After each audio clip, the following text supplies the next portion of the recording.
What's dangerous is when the universe pick you and you put on the magic glasses. There's rules that go with them. You can never take them off. You never see things as they're supposed to be. You see things as they are. And you can never force nobody else to wear them.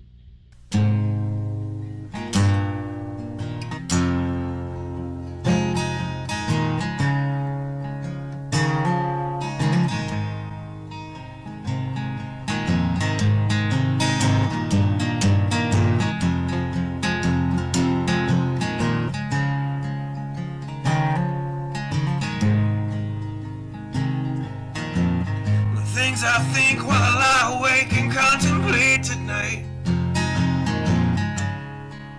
are wearing me out.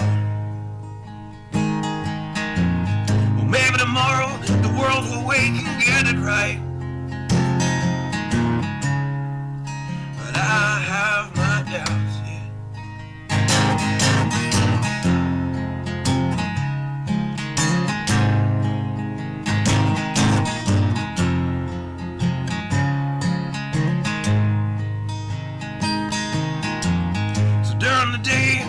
Design machines of war that scream through the sky. 'Cause I for one, I like to go to bed free at night under these stars and stripes. And I have my doubts that we're coming out. Yes, I have my doubts, and I have my doubts that we'll make it back out. Yes, I have my doubts, but they'll wind you up and pull the cord until you're spun right out. And I don't understand. Roll the dice and raise the price to feed the machine's mouth. Call it the progress of man. And I have my doubt that we're coming out. Yes, I have my doubts. And I have my doubts that we'll make it back out.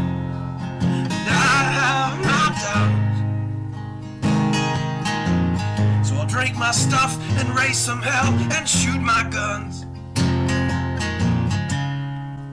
to the end of my time.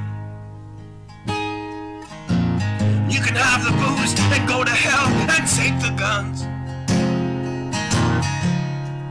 but I know they won't be mine.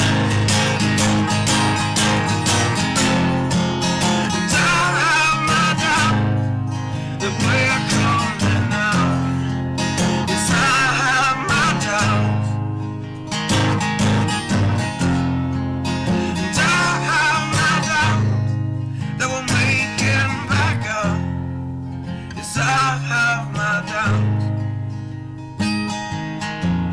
So we're all messed up and out of touch. Let's text someone who's in the other room. So don't wonder why we don't say hi or know anyone. I might as well move to the moon.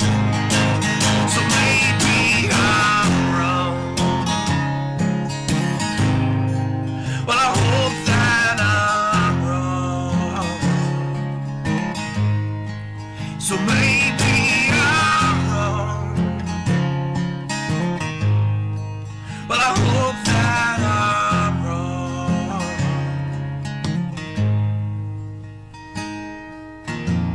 Well, the things I think while I lie awake and contemplate at night are wearing me out.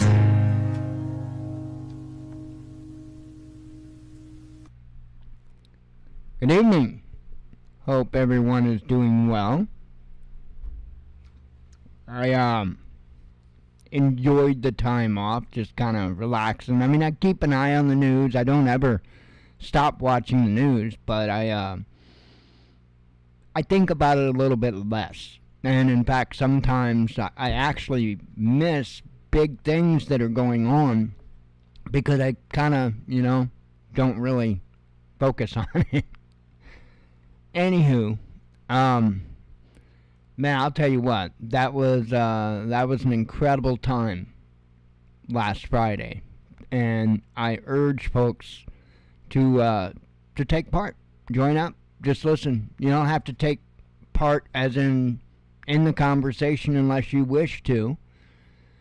But the way it works, it's so simple, it flows so easy, it's just, and it's really awesome. It's a great way to communicate, it's a great way to express ideas with one another, and it works much better than, say, doing some type of a group session on YouTube or whatever, because, I don't know, to me that's kind of, in its own way, cheesy. This is a lot better. It really is.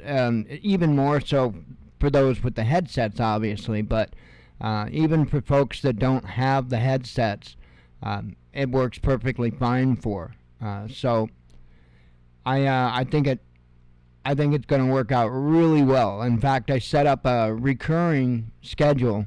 So come Friday, 3 p.m. Central Standard Time, we'll be having our second one, and I will continue every Friday there on after. And I'm sure it will grow. It just, the meeting that I attended before our show was just mind-blowing. The amount of information that was covered, the different things that were talked about.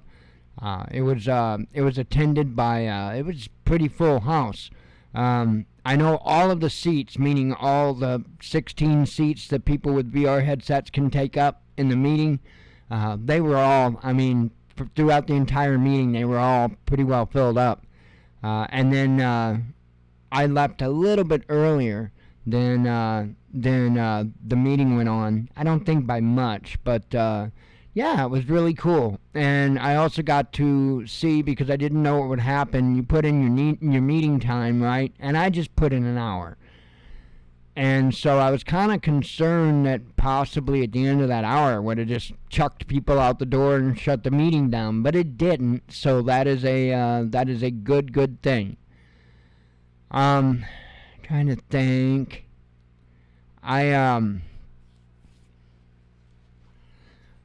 I plan to take this all the way. Anytime that you can get in ground level of something, it's important to do so. Very important to do so, because you can build on that. Sometimes when you succeed at stuff, it's not all effort. Sometimes there's a little bit of luck. Sometimes there's some type of extracurricular circumstances, like, I don't know, maybe you know somebody or what have you. Well, one other way to get in, hey Steve, how you doing? Yeah, Steve was there, and he liked it. And that was incredible. And you can ask Steve as far as vouching for the conversation that Steve and I and Paul had. It was just an incredible conversation. I am so looking forward to having it again. Man, was it awesome. And I really wished I would have recorded it. We covered all kinds of stuff. We talked about China and China's influence on Africa and what they were doing. Steve, I got to mention this part. I have to mention this part, brother. So, we were talking about China coming into Africa and how they were essentially kind of taking over things and kind of trying to rule the roost. Well, at some point, the Kenyans got tired of it. And because Steve had asked him if they stopped it, and if so, what did you do to stop it? And Paul said, yeah, we stopped it. And Steve asked, what did you do? And his answer was, we took to the streets. And I'm paraphrasing, but we took to the streets. That's what they did. In order to stop something major happening in their country that they didn't want, they did what we all damn well should have been doing a long time ago. And it works. I know it works. And in fact, it works so well, that's why it's important to them to make you think that it won't work. To make you think that your thoughts are individual thoughts, and the chances are unlikely that other people feel the same. They do that actively each and every day. They use algorithms on social media to do it. Of course, they use the media itself to try to project light on one particular group of people while totally ignoring the larger mass of people. And they do it all the time.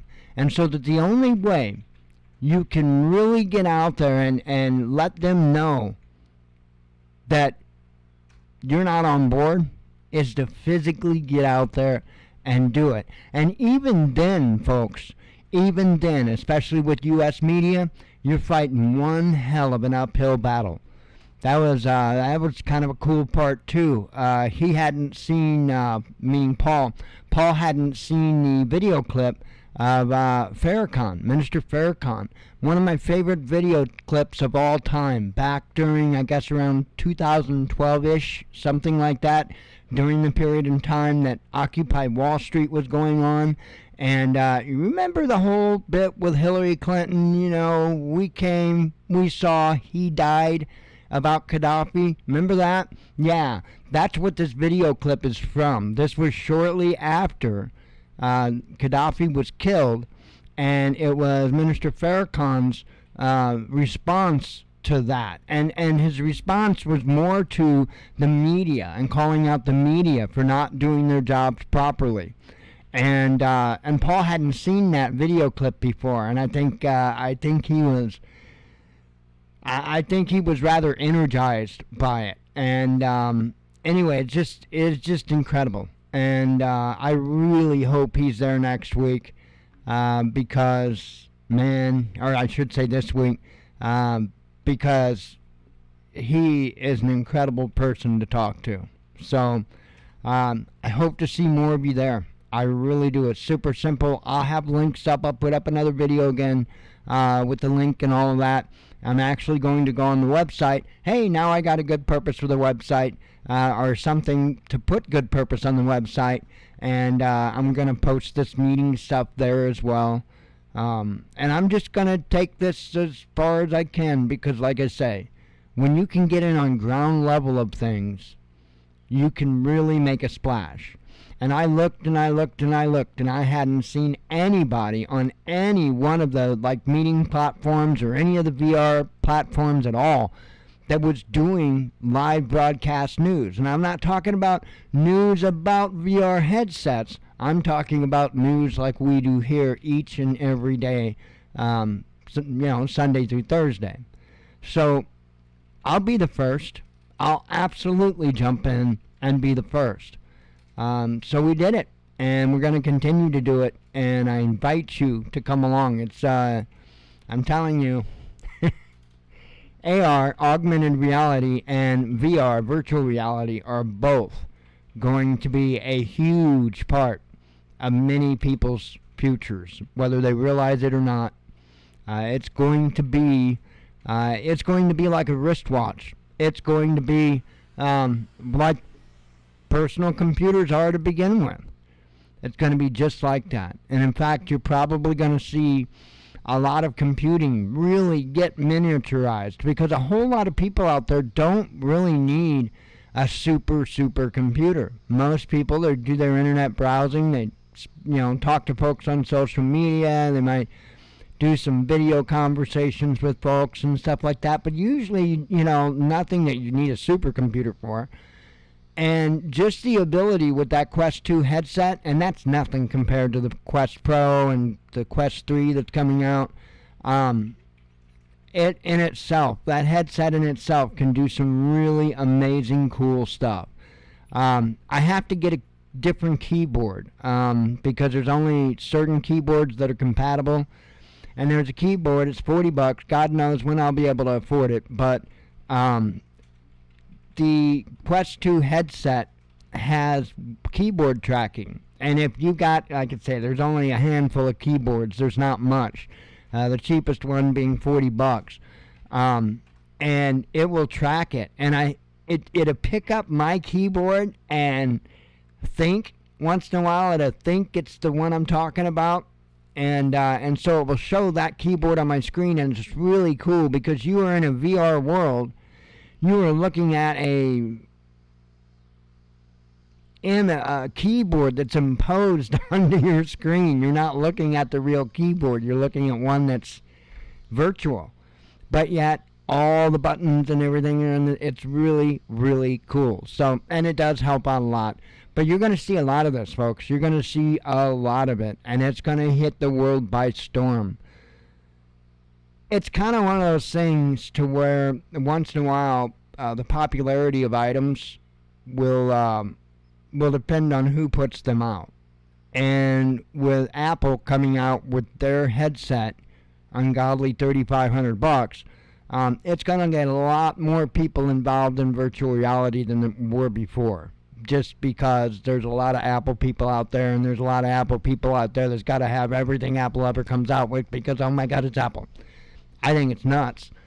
But what have you? I mean, $3,500?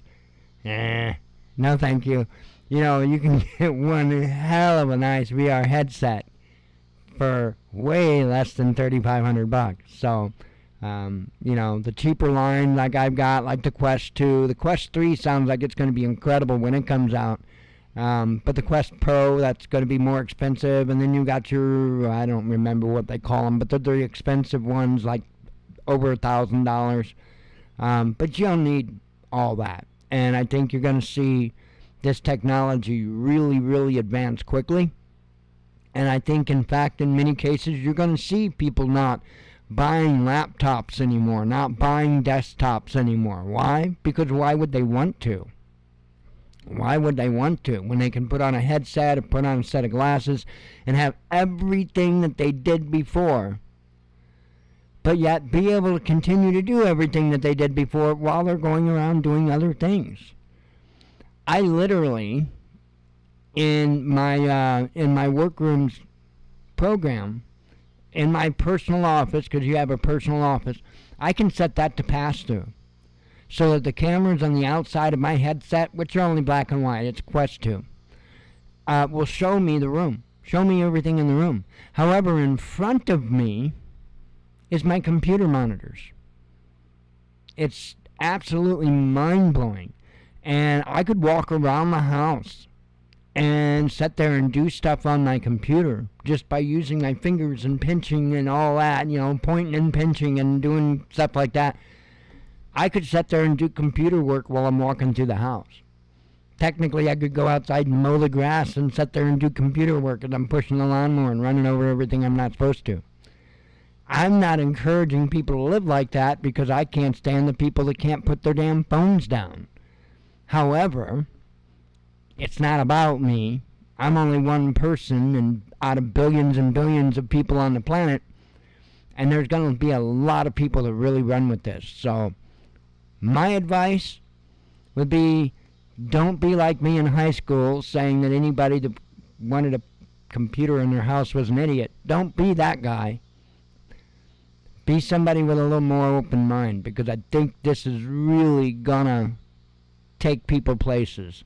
And the other cool thing about it too is, like, folks that are disabled, especially if they have like mobility issues and stuff like that. And when I say mobility issues, I'm not just talking about mobility as in walking around. I'm also talking about being able to use their arms or hands, stuff like that. Something like this is an incredible gift to them. They can put on a headset, and even if they can move their hands a little bit, they can control and operate the entire thing. And in fact, the first person that I had met in Meta Horizon Worlds, the guy, he showed me a little bit around. He was disabled, and in fact, I think he said he couldn't use his hands. I'm not quite sure how he was doing stuff, but he couldn't use his hands. So he found a world that he could go into, that he had the same capabilities as everybody else in that virtual world, And, that's an incredible thing for someone in that situation. And so I would say embrace it. I know I am more and more. At first, I kind of looked at stuff kind of funny, to be real honest. I mean, I got it to do flight sim with. That's the only purpose I got it for. And I got to toying around. I watched this incredible video the other day. And if you've got a Quest headset, please watch this. It was called This Is Not a Ceremony, is what it was called. And it was a story of a couple of different Native Americans that suffered abuse through the system, one of them through the foster care system. Another one in 2008, a gentleman went into a hospital to be seen. He apparently was, he had his legs amputated. Apparently he was in a wheelchair. And he sat in that waiting room for over 30 hours. And I mean, he was sick. He was throwing up and everything else. And they just kept seeing everybody else but him. They'd see everybody else but him. And after 30-something hours, he died. Right there in the waiting room of the hospital. The security guard was the one to realize that he died. And that happened in 2008. And so they talked about that too. And it was just a really incredible, powerful experience. So I highly recommend it. Let's see. Mac, you are very perceptive on the reaction Paul appeared to have to our questions, answers, and our information, the whole meeting together. It's just kind of one of those things, I am so amazed by him. I just am. It's not often you can have that real of a conversation with somebody. And, man, I'm looking so forward to doing it again. Let's see. I did want to give an update. We'll steer towards the news direction. I did want to give an update. And this is on the shooting that happened in Georgia. I don't know if anybody's been following that. Apparently the person has been killed. Says here, suspect in 4 Georgia deaths is killed in shootout with police. 3 officers wounded, authorities say. Says here, officers on Sunday, and I don't know if they even mentioned a motive yet or not. I haven't read this. I noticed this right before I came on, so I brought it up, threw it in. Officers on Sunday shot and killed a man wanted in 4 weekend killings near Atlanta during an exchange of gunfire with a sheriff's deputy and 2 police officers wounded while trying to take the suspect into custody, authorities said. Officials said Andre Longmore was shot during an intense manhunt for the 40-year-old suspect. The exchange of gunfire came a day after Saturday morning's shootings rocked a bucolic subdivision in Hampton, south of Georgia's main city. Officials in Longmore was killed. Said Longmore was killed about 15 miles to the north of Hampton in suburban Jonesboro. A Henry County Sheriff's deputy and 2 Clayton County police officers were injured at separate locations in the attempt to arrest Longmore, they said. One officer was shot in the back and was taken by helicopter to Atlanta Trauma Center, Henry County Sheriff Reginald Scandrett said. He is conscious, breathing, and talking at this time, Scandrett said to that officer, or of that officer. Clayton County Police Chief Kevin Turner said all 3 officers are expected to recover. Details on the conditions of the other 2 wounded officers weren't immediately made public. Hampton Police Chief James Turner said the 4 killed Saturday were all residents of the same Dogwood Lakes neighborhood where Longmore lived, and were all shot within a 10-minute span. He identified the victims as 67-year-old Scott Leavitt and his wife, 66-year-old Shirley Leavitt, as well as 65-year-old Steve Blizzard and 66-year-old Ronald Jeffers. Sherry Wyatt, who works at Hampton's Recreation Center near Jeffers' home, said Jeffers would regularly come in to sing at the senior center that shares the building. A few months ago, Jeffers came over to her side of the building to practice, and she told him how beautiful Beautiful was his voice. "I'm so glad I told him he sang like an angel," said Wyatt, adding her heart was heavy Sunday over his death. "I know he's in heaven now singing." A relative of Blizzard didn't immediately respond to a Facebook message. Authorities had been seeking to arrest Longmore on four murder warrants for the deaths. Turner said Longmore's motives remained under investigation. One Sunday, neighbor Frankie Worth told the Associated Press he heard a gunshot Saturday morning as he was reaching for his living room window to open the blinds and see how much yard work he had to do. Worth said he ducked just for a second and then looked back out the window. "You know, when you get incoming, you've got to know where it's coming from," said Worth, who identified himself as a Marine Corps veteran. Longmore, who Worth knew only as Andre, was standing in the street. He described seeing the man's hands jerking from the recoil of firing a silver handgun. Worth said the man appeared to have fired at a small white car driven by another neighbor, an older white gentleman. He said the shooting happened near a cul-de-sac where they all live.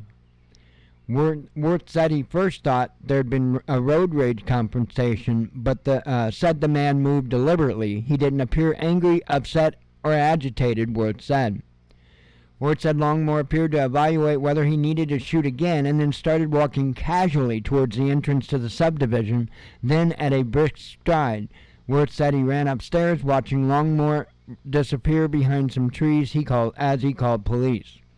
Police said that Longmore drove off in a black GMC Acadia SUV stolen from Blizzard. Turner told reporters earlier that detectives were investigating at least 4 crime scenes in Dogwood Lakes. At least 3 police cars staked out the neighborhood Sunday, limiting access. About 40 houses on 2 streets flank a lake in the neighborhood, about 25 miles south of downtown Atlanta. And then the rest is just kind of going, well, there wasn't much more, but it's just crazy. Absolutely crazy. And no, they really didn't give any kind of a motive there, but apparently it was something domestic, I'm sure. That's just mind-blowing to me how far individuals are willing to take it. Let's see. Oh, okay, okay, Steve. Okay, yeah, I didn't know that. Okay. Well, that's a good thing. I'm usually pretty accurate on that stuff. Let's see. Oh, man.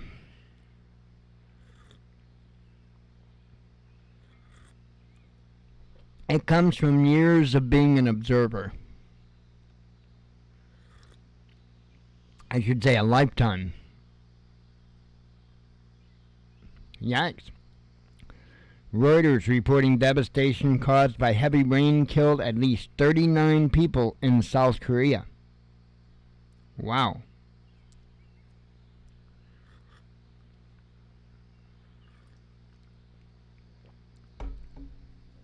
All right.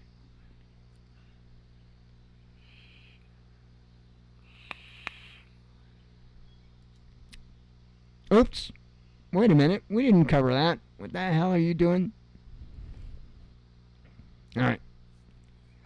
Ghislaine Maxwell accuses prison guard of sexual abuse. Except it's not really sexual abuse. It's messed up, so we're going to go over it. Let's see. Convicted child sex trafficker Ghislaine Maxwell accused a prison guard of sexual abuse after the guard used vulgar language to call her out for not showering after exercising, a prison source told Daily Mail on Saturday. So you got it. A prison guard used vulgar language to talk to her about her hygiene. And that somehow is sexual abuse. Well, I'll continue on. Maxwell reported the female guard after the guard confronted her about the need to shower more frequently, noting Maxwell's poor hygiene was eliciting complaints from other inmates, the source said. It was just a conversation about cleanliness and the need to shower more frequently, but the officer has a mouth like rapper Cardi B and was completely tactless about it. Her vulgar vulgar language, specifically the term hoo-ha to refer to the female genitalia, apparently shocked Jeffrey Epstein's former madame, who is serving a 20-year sentence at Tallahassee Federal Correctional Institute for trafficking underage girls for sex. While Maxwell did not claim the guard touched her, the encounter left her feeling uncomfortable and embarrassed, according to the source. Now, wait a minute. Uncomfortable and embarrassed. And so you want the world to be up in arms over you feeling uncomfortable and embarrassed because of words.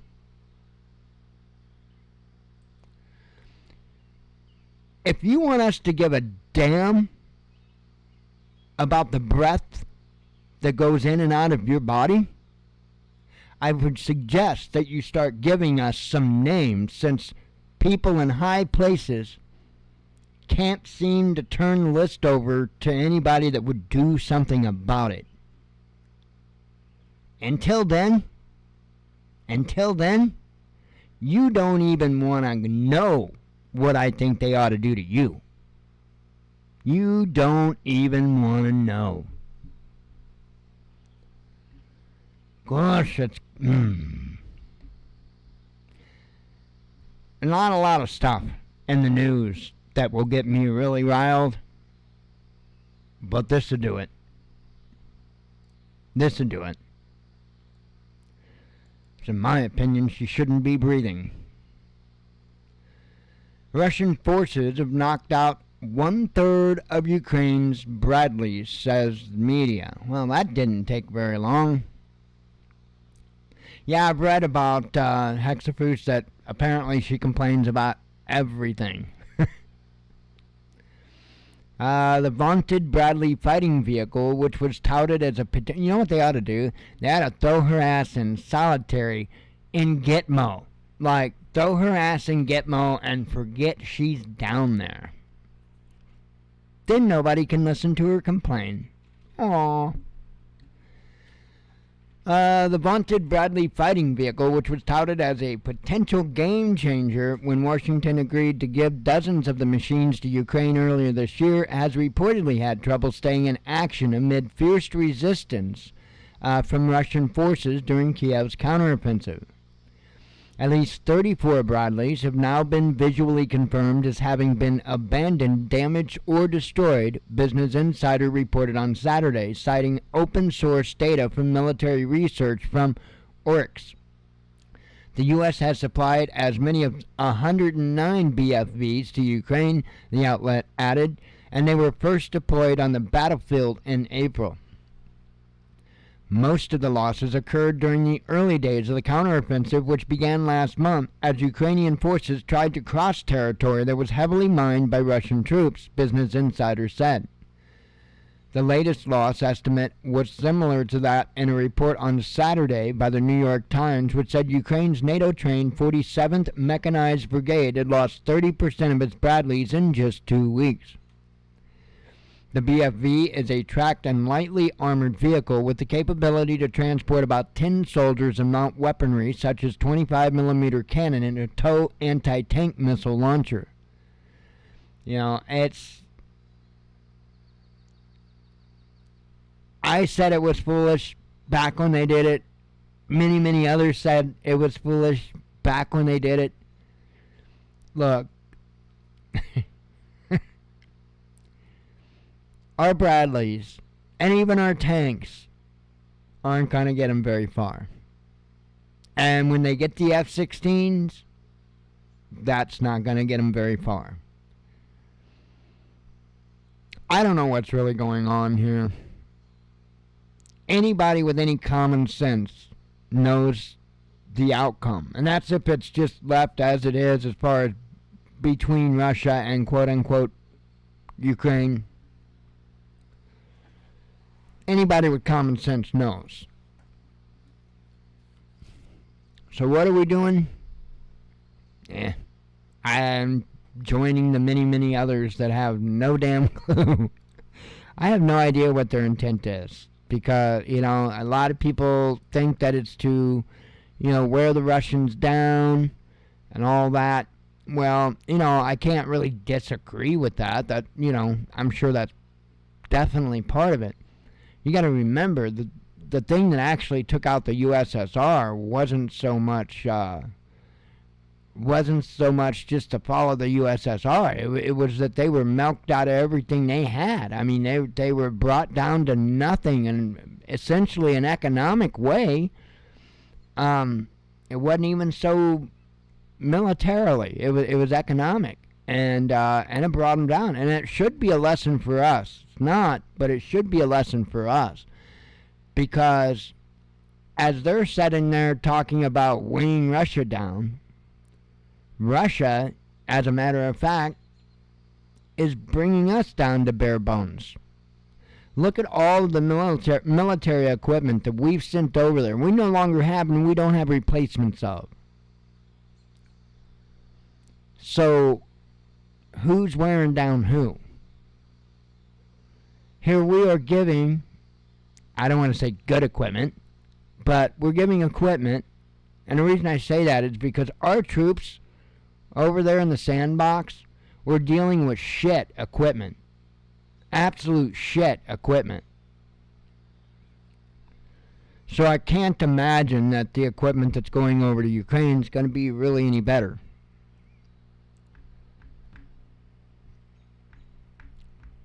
It ain't good. It definitely ain't good. And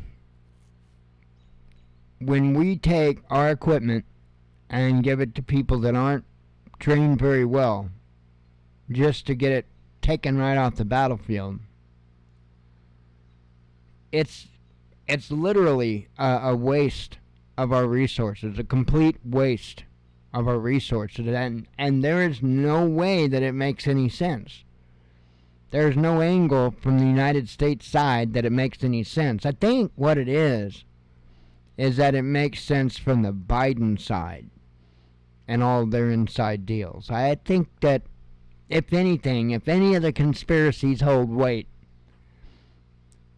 I'm more obligated to believe that it's because of not just Biden, but all kinds of others too that are intimately connected with Ukraine, whether it be through, I'm going to say weapons research labs, because that's what they were. I know that they call them, medical research labs, but nah, not so much. I don't know, folks. I don't know, but it's not getting better. I need a sip of coffee.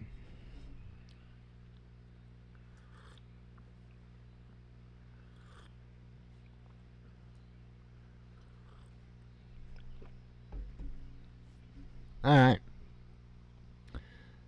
Putin temporarily, quote unquote, nationalizes assets of foreign companies. Well, it's about time.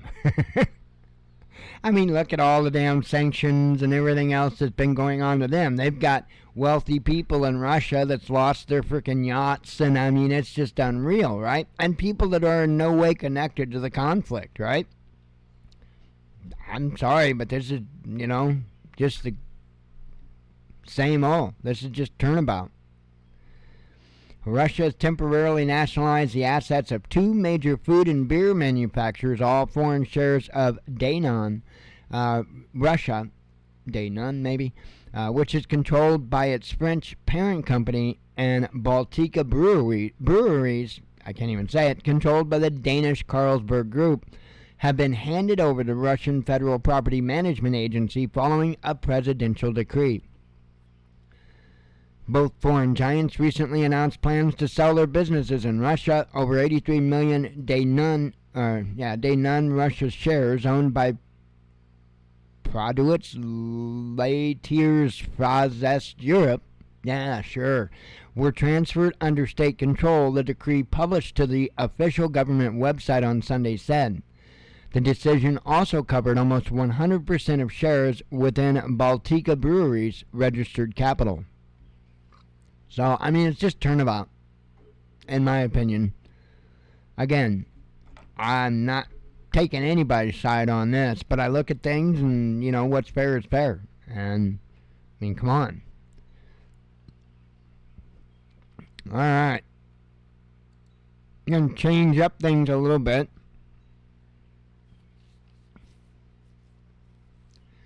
Discuss this AI thing. And apparently, Israel is already incorporating it militarily. Well, publicly incorporating it militarily. I'm sure that there's plenty more of that going on where that came from.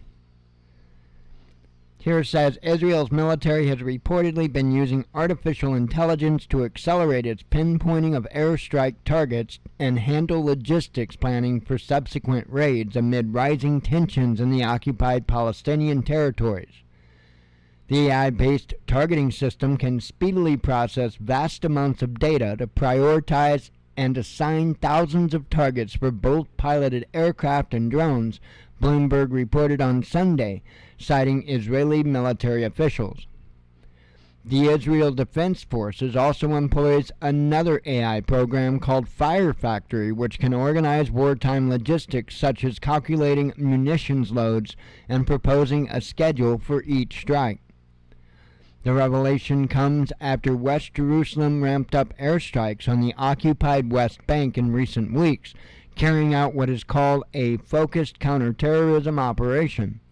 At least 15 people were killed during a May 8 airstrike on the coastal Palestinian territory of Gaza.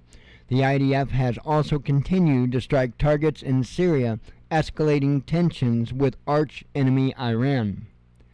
The AI systems used by the IDF rely on human operators to verify and approve each airstrike and raid plan, Bloomberg said. What used to take hours now takes minutes, with a few more minutes for human verification, an IDF colonel told Bloomberg. With the same number of people, we will do so much more. However, experts have raised concerns about the potential consequences of an AI miscalculation. No kidding.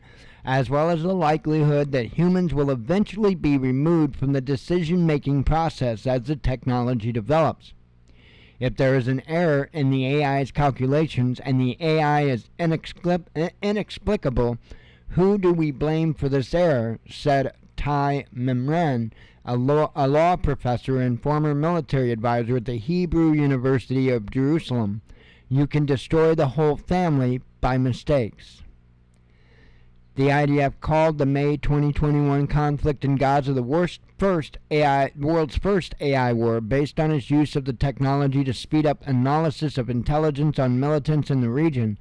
Last week, Israeli defense contractor Elbit Systems demonstrated its AI-driven Legion X operating system for autonomous drone swarms. Let me repeat that. Last week, Israeli defense contractor Elbit Systems demonstrated its AI-driven Legion X operating system for autonomous drone swarms. You know, like the ones not so long ago that there were videos made about it. It wasn't a real video, but, it wasn't reality. It was made video, probably CGI. And it showed a drone that literally sought somebody out, and it flew right up to their forehead and fired a round into their head. Yeah. They could do that when that video was made. They could have been able to do that a long time ago. But they can't just throw all this stuff out there all at one time, because they'll never get away with it. But by slowly bringing this technology out and introducing it to the populace, just like with the robot dogs, they'll get all this stuff out there. Folks, that whole Skynet thing is starting to look pretty damn real. I'm telling you, I cannot see a positive way that this world is going. Every direction as we move forward, every direction I see is not good. It's not good.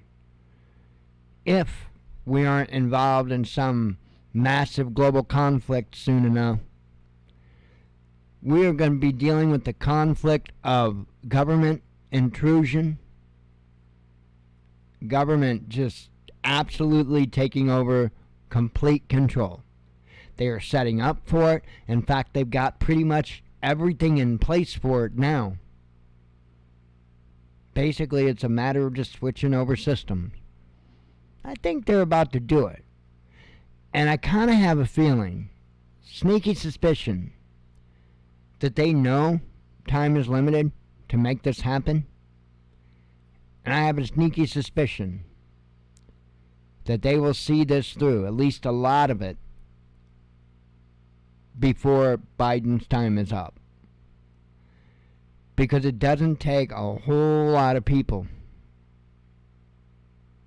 whatsoever to see that Biden's not going to go anywhere. As far as he's not going to be reelected.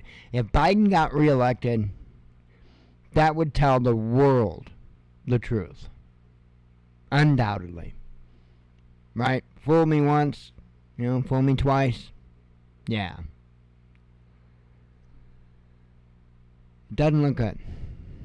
And I see that time frame, that window of opportunity, getting ever shorter and shorter and shorter. I would tell people to make damn sure within the next year they've got their ducks in a row. Because it's going to be important for them.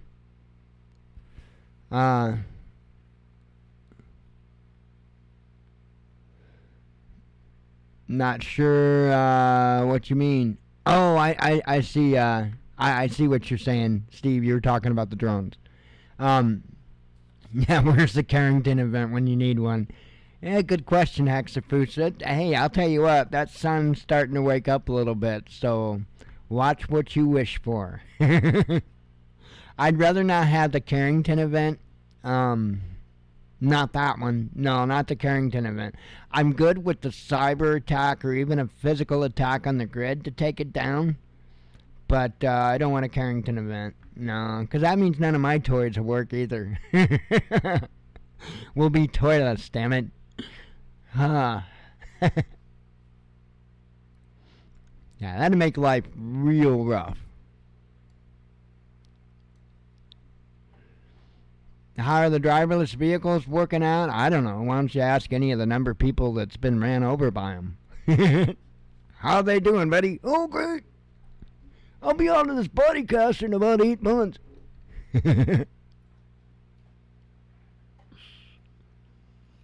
Yeah.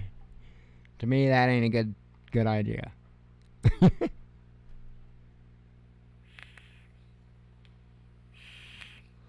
Oh, man. But hey, we won't need driverless cars because we'll all be in 15-minute cities. Yay!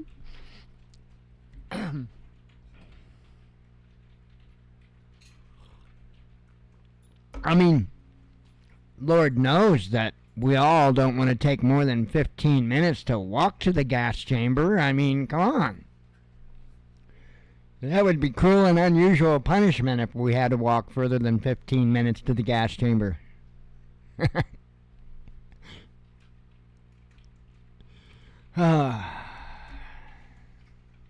a minute. Nah.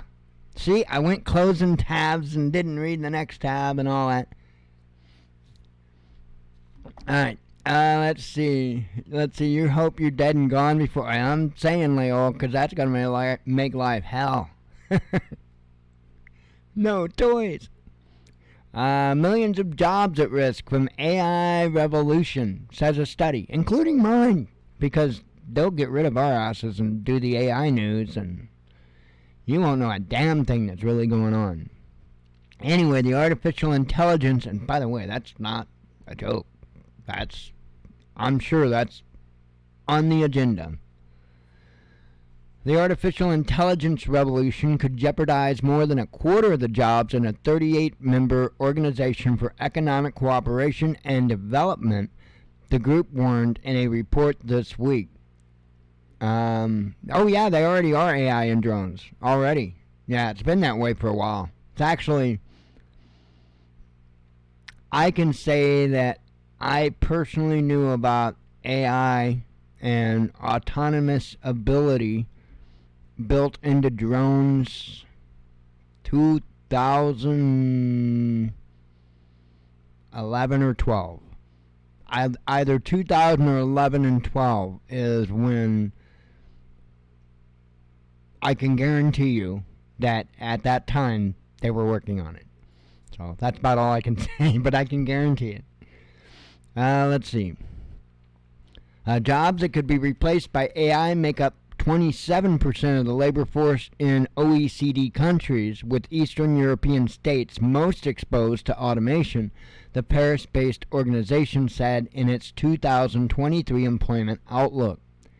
The OECD is a 38-member bloc mainly made up of wealthy nations, but also including emerging economies such as Mexico and Estonia. By the way, speaking of Estonia, the earlier meeting that I had with folks in the Horizons Workrooms thing on VR, wow, was that cool. We had people there. Well, Paul was there. That's where I met Paul. He's in Kenya. There was a man from Estonia. That's what reminded me of it. There was a man who was sitting right next to me from Estonia. That was really cool. There was London in the house. There was Hong Kong in the house. Man, there were people from all over, and it was just awesome. It was really, really cool. Anyway, back to the article. Let's see. Even though there are currently few signs that AI could cause significant disruption to the labor market, numerous jobs are already at risk because of the revolution is in its early stages, according to OECD. Let's see. Oh, do they? Do they have some of the best internet? Wow. And the Whopper. Yeah, we're game, Steve. Positions that could be displaced by automation were defined as using more than 25 of the 100 skills and abilities that AI could substitute. How AI will ultimately impact workers in the workplace and whether the benefits will outweigh the risks will depend on the policy actions we take, OECD Secretary General Matthias Cormann, was quoted by Reuters as saying, "Governments must help workers to prepare for the changes and benefit from the opportunities AI will bring about," he added. You mean like universal basic income and stuff? Because I don't know what you mean. In March, Goldman Sachs predicted the generative AI, such as ChatGPT, could replace up to 300 million full-time jobs worldwide. The technology, which can independently create new material, represents a major advancement with potentially large macroeconomic effects, the investment bank argued.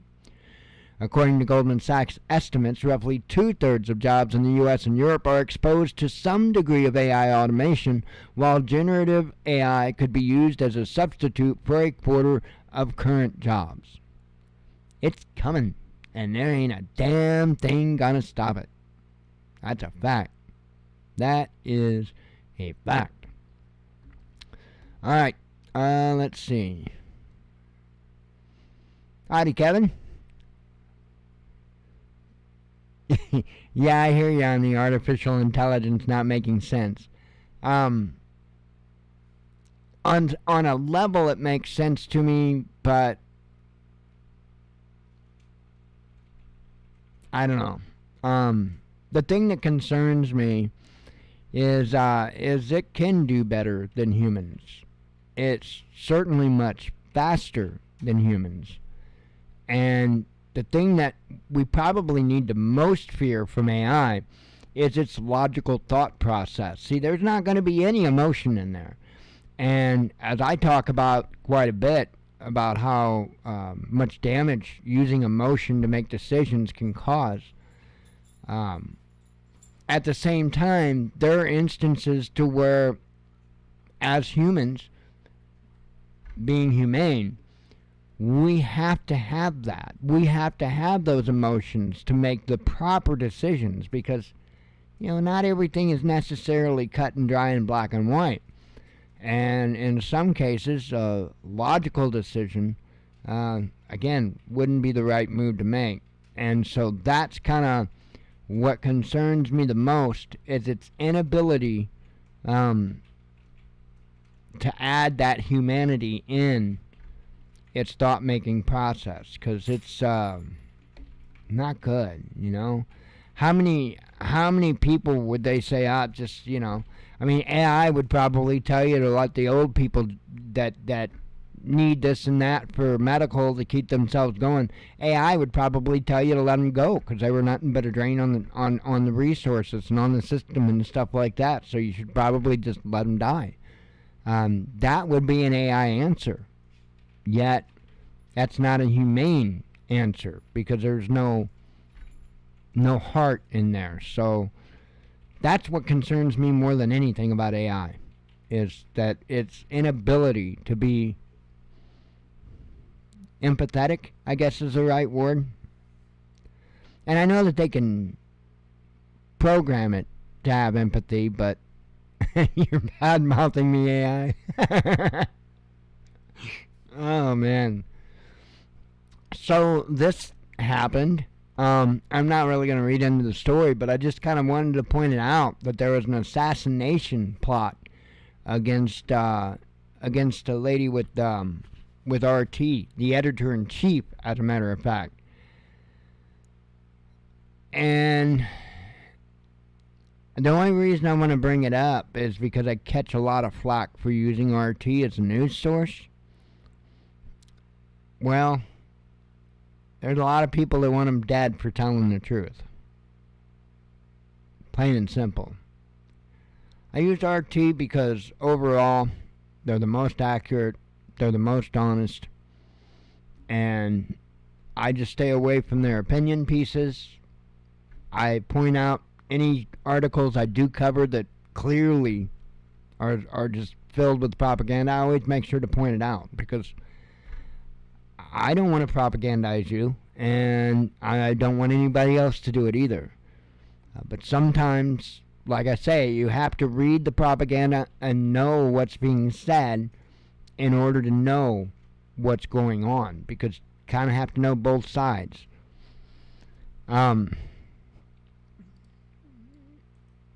Let's see, this is the last one I have open, and I got the headlines from Friday to do.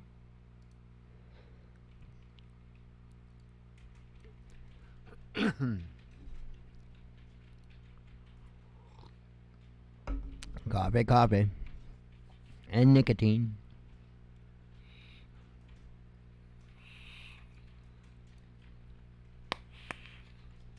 By the way, that pod that I rebuilt, that sucker's still going.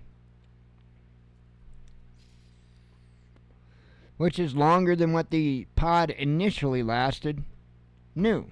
So, that's awesome. I still got to get more pods. I got to figure out how I'm going to do that. I got to get more pods, because this is the only one I got. I'm sure I can only rebuild it so many times.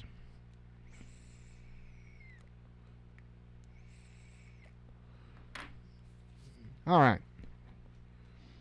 Good stuff, too. Sour gummy worms. Yum. Alright. Italy's public debt hits historic high. And, I'm not going to read this one either. I just wanted to point it out, because it's not just our debt. There are many nations' debt that is skyrocketing. Not necessarily like ours is skyrocketing. That's bad. I'll tell you what, Southern Prepper 1 does a great job of keeping folks updated on where the national debt is. He's one to definitely follow on that. And it's insane at times. And when it gets super, super crazy, he makes sure that he puts out a video on it, shows you the numbers, has all the facts there for you to look at. And it's concerning. It is very, very, very concerning. Yeah, it's muggy as heck here. I opened up the windows. We had the air on and stuff like that. Rain came through.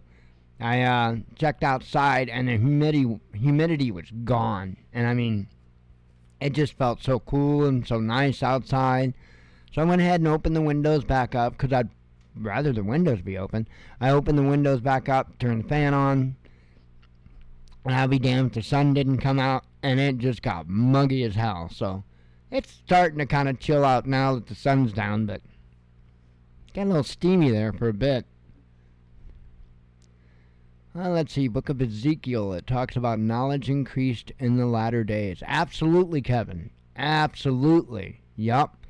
And you know what? I think that's kind of two-sided, too, on that. I think not only knowledge increased as far as the technology and stuff like that, and I think the good book was kind of trying to warn us about that as far as, where the technology was going to go. But at the same time, on the positive side of it, that means our knowledge increased as well. So we can absolutely use that knowledge to benefit on behalf of the Father. And so that's what I do. Going into this VR stuff, that's exactly what I'm doing, because this entire show has a spiritual base to it. It's got a spiritual backing to it. And so I want to break over into those realms too with it. It's kind of funny because I used to, back during when I flew in FSX and the flight simulator that came out previously, had a big group of people that flew together, and I had a website up and all that. We had a rather large group of people, and so before I started that website and started doing that, I had a yard game business. And in fact, they overlapped a little bit. And it was called Yard Game It. The Sim Games was called Sim Game It, which I still go by. And Yard Game It, we made ladder golf games. We made, just outdoor games, families or what have you, friends could play. And we did pretty good at it, actually. And my intent behind the Yard Game It business is because I wanted families to get together and do more stuff together. And so that was my motivation behind that business, was getting families outside, getting them together, having fun, and being families again. And so I did that, and then thanks to others and their, I don't know, that didn't last. And so then my next venture was, well, okay, I realized at that point that if I wanted to be a positive light for the Father, if I wanted to do good, I had to shove away the others, because they were gonna cause me to have hurdles. And so that's when the whole Sim Game It thing came. And so I thought, well, I can kind of nonchalantly introduce the Father and the Father's morals, the Father's principles, in with the folks that are doing flight sim, and we very, very much did so. The gentleman that hosted our flight sessions is absolutely spiritual minded, and one of the most patient people I think I've ever known. And so that's what I did. I took the Father into technology with the flight sim, and so I plan on doing it with the VR too. And in fact, you can upload in the Workrooms program, you can upload two posters and a logo. And of course, I got the WatchmanNews logo on the wall. But the two posters I have, one of them is the Constitution rolled up in like a scroll, laying on top of an American flag, and you see "We the People." And the other one is Jesus, and it's kind of hard. He's kind of looking down over crosses, and it's a good picture. I like it. And that's on the other poster. And again, I want to incorporate those things into technology, so we can use it for the positive too. But I think we need to be very mindful of it, and and be careful not to let it get us too sucked into it. So, anyway, though, that's kind of long and short. That covered a good portion of my life. Not a good portion, but about 10 years or so. All right, Italy's public debt hits. Oh, I already covered that. What's that? Oh, he was talking back to you. Let's see. Were you going to say something, or Jen? Oh, I thought you were trying to get my attention. Okay. Oh, man. Sometimes she has to thunk me in the head to get my attention.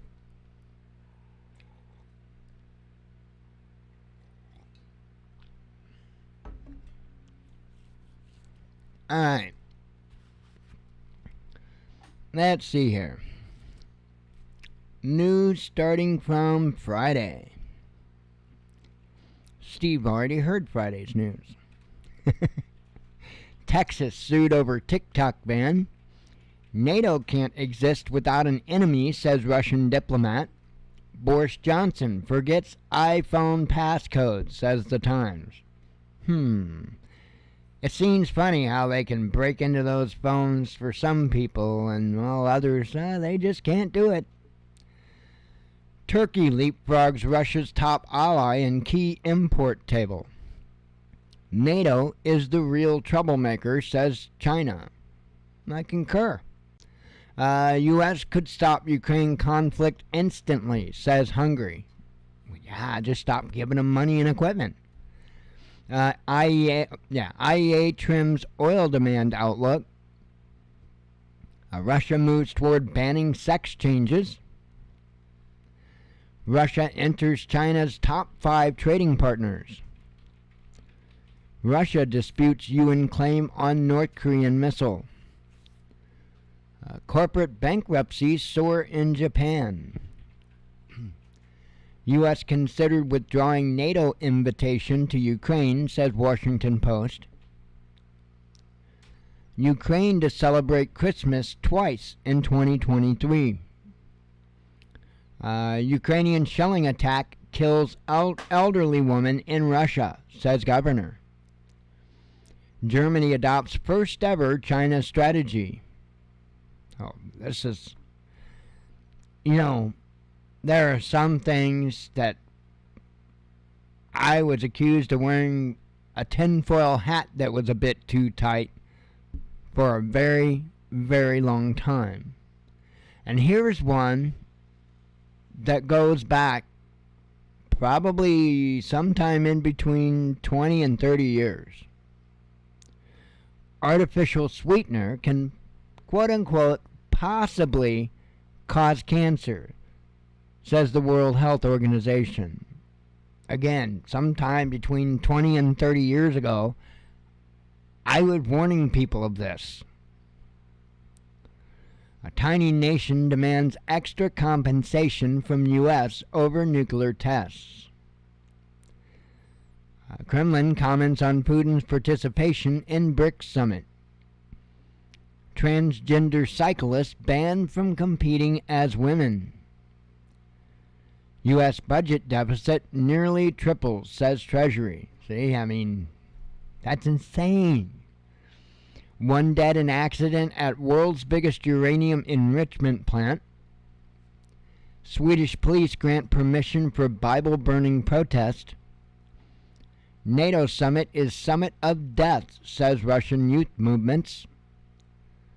Sweden's NATO membership not a done deal, says Erdogan aide. UK Defense Minister walks back ungrateful Ukraine comments. Russia warns of mine threat in Black Sea. Suspected Long Island serial killer is charged. Tucker Carlson grills Republican candidates on Ukraine. I need to watch that whole video yet. Ukraine's top general bristles under U.S. restrictions. Serbia bans weapons exports. U.S. officials downplay cluster bombs for Ukraine, says New York Times. EU state foils Islamist plot. NATO sponsors nuclear terrorism, says Moscow. Oh, wow. We're already to yesterday's news. Wow, that's coffee time.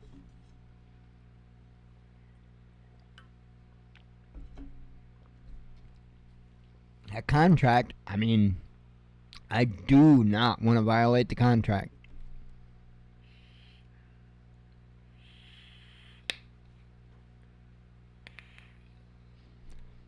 Because I know the guy that's in charge of this show. Yeah. Anyway, let's see. Protesters crash prestigious BBC event. Progressive U.S. lawmakers to boycott Israeli leader in Congress. Beijing slams Germany's new China strategy. Global demand for critical minerals soaring, says IEA. Russian oil exceeds Western price cap, says media.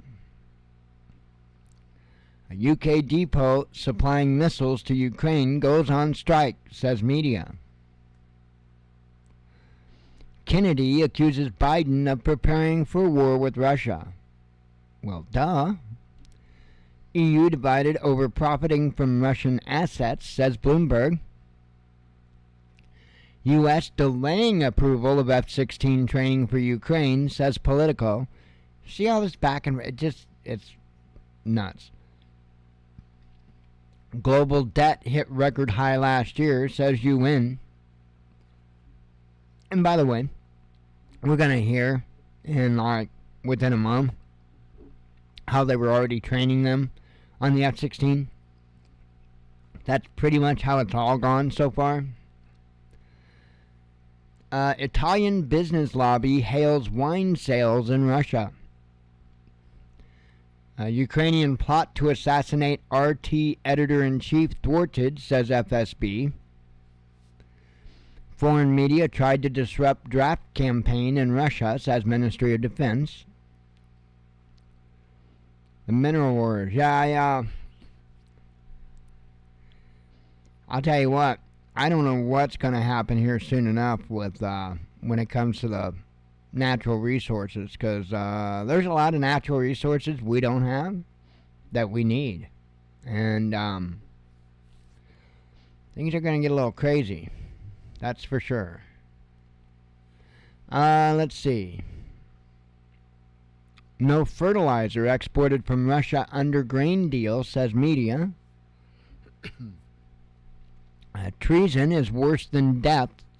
RT editor-in-chief on failed assassination attempt. What did I do? Oh, okay. Let's see.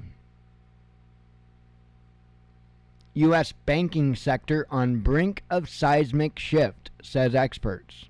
Hey, you don't have to be an expert to know that. U.S. considering military options against Russia in Syria, says the Pentagon. So that is something to keep an eye on. I guess they just want to try and take them on as many fronts as possible. Why not? Let's start funneling money and weapons into Syria next, because they can beat Russia. 20% of Ukrainian weapons destroyed in just 2 weeks, says New York Times, and we kind of covered that earlier. North Korea saying that we are on the brink of nuclear war.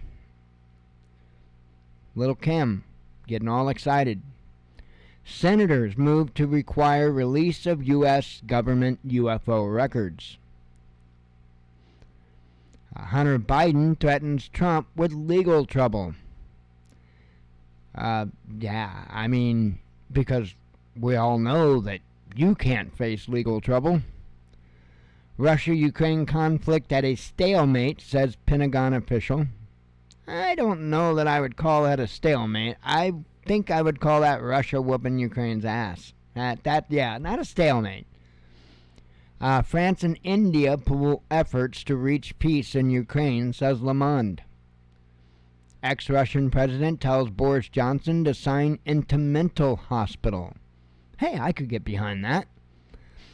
U.S. VP Harris speaks of desire to reduce the population. I mean, she said it. I mean, flat out said it. And of course, they tried playing it off and all that, but Mrs. Cackle, she said it.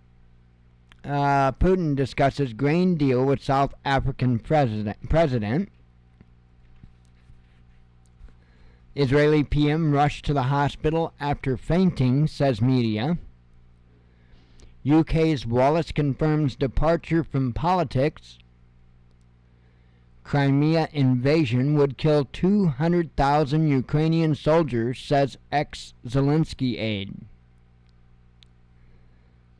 New Yorkers score up to $2.1 million each for failing teacher's exam. Man, I would love to be on that list. Give me that exam, I'll fail it. Talk about a participation trophy. Here you go, you suck, 2.1 million. No, I mean, there may have been some merit behind that. I don't want to act like there wasn't merit behind that. So there very well may have been. Would it be $2.1 million each of merit? That might be a far stretch. Of course, that's like 2 months' rent in New York City. Let's see. Yeah, Kevin, I did too. And I mean, she was perfectly clear with it. I mean, it's not, she wasn't stumbling for the words or anything else. I mean, it was right there. She said it very matter-of-factly. They're all trying to walk it back.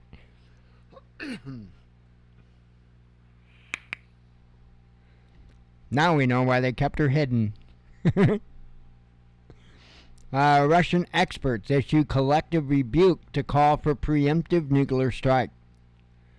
She might be. Let's see. Massive drone raid on Russian naval base repelled, says governor. Bitcoin price could smash records, says Standard Chartered. Signs that Russia's cut oil output are showing, says Bloomberg. U.S. debases itself by sending cluster munitions to Ukraine, says Musk. Italian businesses want to switch to rubles in Russia trade. EU has warned against sanctioning Russian aluminum giant, says Reuters. Or aluminium, if you're over there.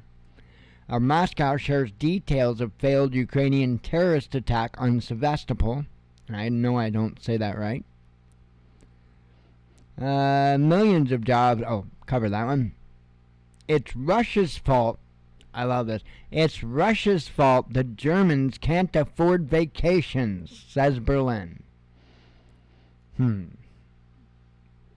I feel so sad. So sad. You know, I had a vacation that I've gone beyond another state over. And like when I say that, I mean going to Indiana to go to Holiday World. That was the biggest vacation in my 51 years of life, was going to Holiday World in Indiana. So I'm sorry, but I can't even break out the world's smallest violin for you. Sorry. Let's see. U.S. supply of cluster munitions to Ukraine is a crime, says Putin. Belarusian troops receive Wagner training, which should be eye-opening. Italy's public debt hits historic high. Oh, I covered that. Now, see, Kevin, I don't know anything about Bill Gates' dad. Maybe I need to look into that. I know that they're, it's kind of true with all these big important people. they come from big important people, and it seems like it's always just like kept within some certain families. But yeah, I know I've heard some bad things about them, but I can't remember any one of them off the top of my head. I'll have to look into that and refresh my memory on it. Let's see. 5 EU states want Ukraine grain ban extended, says official. UK inks deal to join anti-China trade bloc. Putin temporarily national... Oh, covered that. Duh. Putin reveals fate of captured Western weaponry. I know there was some talk of setting it out, like, at their embassies. I don't know if they'll do that, though. They got trees like that.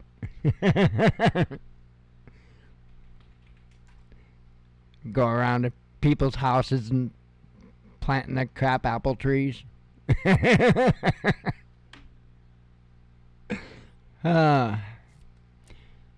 Let's see. Poland closely monitoring Wagner, says spy official. Well, yeah. They might try to take over Poland next. U.S. Treasury Secretary dines on magic mushrooms in China. Oh yeah, Janet Yellen. She was asking for extra helpings, and I'm not embellishing this. I'm not embellishing it. I think it said she had a couple extra helpings of these magic mushrooms. However, to report responsibly, I must say, if properly cooked, these mushrooms have no psychedelic effect. And the article it was kind of propagandish.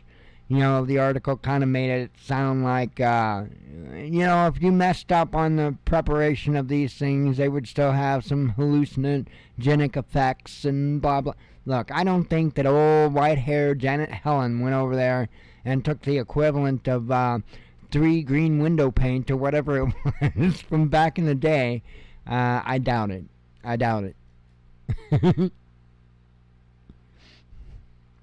Let's see. Covered that. Israel's Netanyahu fitted with a heart monitor. Yeah, they had to rush him to the hospital. Russian forces ruin 1/3. Oh, I actually covered that one. Let's see. Ukraine having no success with counteroffensive, says Putin. What's your first clue?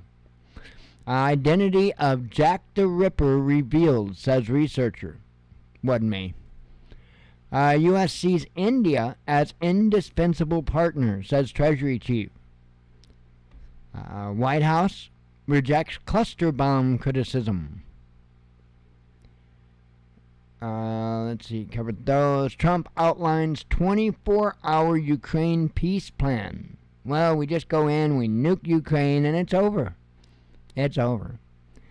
West lucky that Ukrainians are dying on its behalf, says Zelensky aide. Oh yeah, I feel real lucky that we're sending billions and billions of dollars in equipment over there to die on our behalf. Yeah. Yeah, I really don't know where we benefit from this, but I guess you see it. Shrooms? Well, it depends. You eat enough of them. Shrooms, it won't matter. Let's see. The only thing that matter at that point is the ceiling fan and the pretty lights. I mean, U.S. volunteer faked Ukraine battlefield heroics, says an expert. Our report. I can't get it right. Yeah, it's not the first time. Remember the whole ghost pilot thing? The ghost of Kiev? Yeah, it was a lie. Let's see. I do got a number 1 up there. What is it? Russia will sign security agreements with African states, says media. I guess, Steve, we might have another little topic to talk about with Paul, huh? Maybe. I didn't share that out, did I? Get it out there on the webs. Oh, goodness. Goodness, goodness. Well, I am going to hop off of here and relax. No, I'm going to go to bed. Well, that's relaxing. Actually, I think, and I have to say this real secretly and quietly, because if I don't, I will never hear the end of it. And that is, I'm a little bit hungry, and I just want to make something real quick to eat, something quick, easy to make, kind of light on the stomach. And so I'm thinking of maybe making some tuna fish sandwiches, because tuna fish sandwiches would really fill my belly before I go to bed. So, somebody's out cold.